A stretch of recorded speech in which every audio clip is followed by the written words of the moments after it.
BTC universal தயாரிப்பில் அருள்நிதி நடிக்கும் Demonte colony 2 August 15 முதல் உங்கள் அபிமான திரையரங்குகளில். Your dream vacation to Vietnam starts from ₹39,999 only with GT Holidays. Armstrong வழக்கில் அடுத்த திருப்பம்.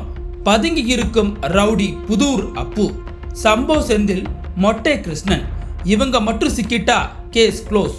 வழக்கை முடிக்க விடாமல் ஓடும் போலீஸ்.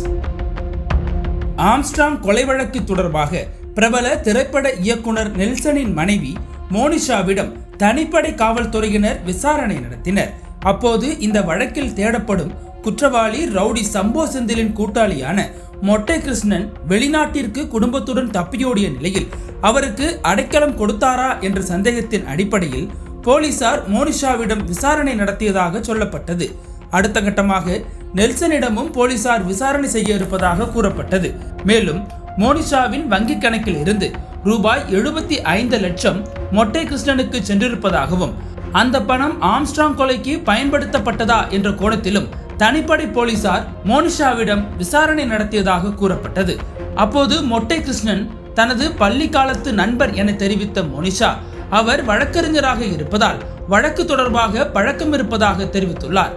இந்த நிலையில்தான் மோனிஷா வழக்கறிஞர் கிருஷ்ணனுக்கு பண பரிவர்த்தனைகள் செய்திருந்தார் என செய்திகள் வெளியானதை கண்டு மிகவும் அதிர்ச்சி அடைந்துள்ளார். இந்த செய்திக்கு அவர் தரப்பில் இருந்து முற்றிலும் மறுப்பு தெரிவிக்கப்படுகிறது. அதே சமயம் இந்த செய்தி முற்றிலும் பொய்யானது மற்றும் ஆதாரமற்றது ஆகும். மேலும் இது போன்ற செய்திகள் மோனிஷாவிற்கும் அவரது கணவரின் நற்பெயருக்கும் தீங்கு விளைவிக்கும் ஆதாரமற்ற குற்றச்சாட்டுகளை வெளியிடுவதை தவிர்க்கவும் என ஊடகங்களையும் பிறரையும் மோனிஷா கேட்டுக்கொண்டுள்ளார். சம்பந்தப்பட்ட தரப்பினரின் உணர்வுகளை முற்றிலுமாக புறக்கணிக்கும் வகையில் வெளியிடப்படும் இத்தகைய செய்திகள் வன்மையாக கண்டிக்கத்தக்கது. அத்தகைய செய்திகள் அனைத்தும் உடனடியாக நீக்கப்பட வேண்டும். இதனை பின்பற்றாத பட்சத்தில் மோனிஷா தனது நலன் மற்றும் நற்பெயரை பாதுகாக்க சட்ட நடவடிக்கைகளை தொடங்க வேண்டிய கட்டாயம் ஏற்படும் என அவர் தரப்பில் தெரிவிக்கப்பட்டுள்ளது. மறுபுறம் இந்த கொலை தொடர்பாக தமிழக இளைஞர் காங்கிரஸ் பொதுச் செயலாளராக இருந்த அஸ்வத்தாமன் கைது செய்யப்பட்டார். அவர் கொடுத்த தகவலின் பேரில் அவரது தந்தையான பிரபல ரவுடி நாகேந்திரனும் கைது செய்யப்பட்டார். இவர்கள் இருவரிடமும் விசாரணை நடத்தியதன் அடிப்படையில் ஆற்காடு சுரேஷின் மனைவி பொற்கொடியை ஆந்திராவில் வைத்து போலீசார் கைது செய்தனர். அவரை செப்டம்பர் 2ஆம் தேதி வரை நீதிமன்ற காவலில் வைக்க எழும்பூர் நீதிமன்றம் உத்தரவிட்டது. முன்னதாக இந்த வழக்கில் ஆற்காடு சுரேஷின் தம்பி பொன்னைபாலு, ராமு, திருவேங்கடம், அருள், கோகுல், பாஜக பிரமுகர் அஞ்சலி உள்ளிட்ட 27 பேர் இதுவரை கைது செய்யப்பட்டுள்ளனர்.